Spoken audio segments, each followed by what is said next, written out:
Deutéronome chapitre 15. Tous les 7 ans, tu feras relâche. Et voici comment s'observera le relâche. Quand on aura publié le relâche en l'honneur de l'Éternel, tout créancier qui aura fait un prêt à son prochain se relâchera de son droit, il ne pressera pas son prochain et son frère pour le paiement de sa dette. Tu pourras presser l'étranger, mais tu te relâcheras de ton droit pour ce qui t'appartiendra chez ton frère. Toutefois, il n'y aura point d'indigent chez toi, car l'Éternel te bénira dans le pays que l'Éternel, ton Dieu, te fera posséder en héritage. Pourvu seulement que tu obéisses à la voix de l'Éternel, ton Dieu, en mettant soigneusement en pratique tous ces commandements que je te prescris aujourd'hui. L'Éternel, ton Dieu, te bénira comme il te l'a dit, tu prêteras à beaucoup de nations, et tu n'emprunteras point, tu domineras sur beaucoup de nations, et elles ne domineront point sur toi.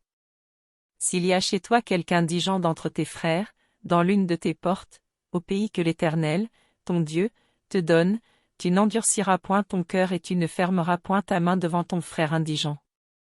Mais tu lui ouvriras ta main, et tu lui prêteras de quoi pourvoir à ses besoins. Garde-toi d'être assez méchant pour dire en ton cœur, la 7e année, l'année du relâche, approche.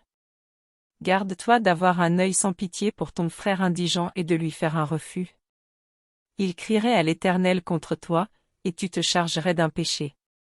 Donne-lui, et que ton cœur ne lui donne point un regret, car, à cause de cela, l'Éternel, ton Dieu, te bénira dans tous tes travaux et dans toutes tes entreprises.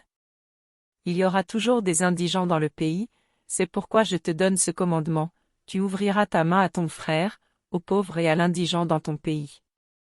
Si l'un de tes frères hébreux, homme ou femme, se vend à toi, il te servira 6 années, mais la 7e année, tu le renverras libre de chez toi. Et lorsque tu le renverras libre de chez toi, tu ne le renverras point à vide.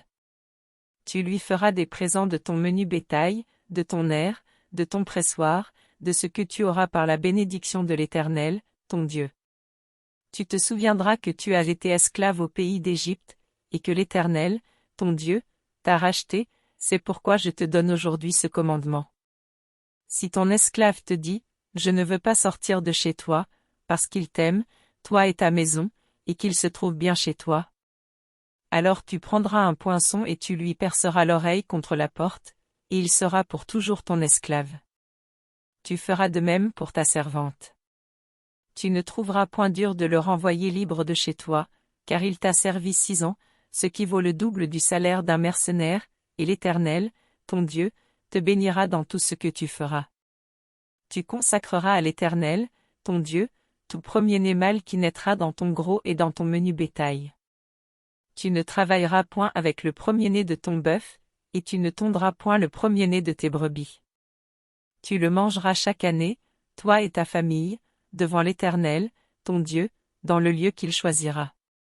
S'il a quelque défaut, s'il est boiteux ou aveugle, ou s'il a quelque autre difformité, tu ne l'offriras point en sacrifice à l'Éternel, ton Dieu.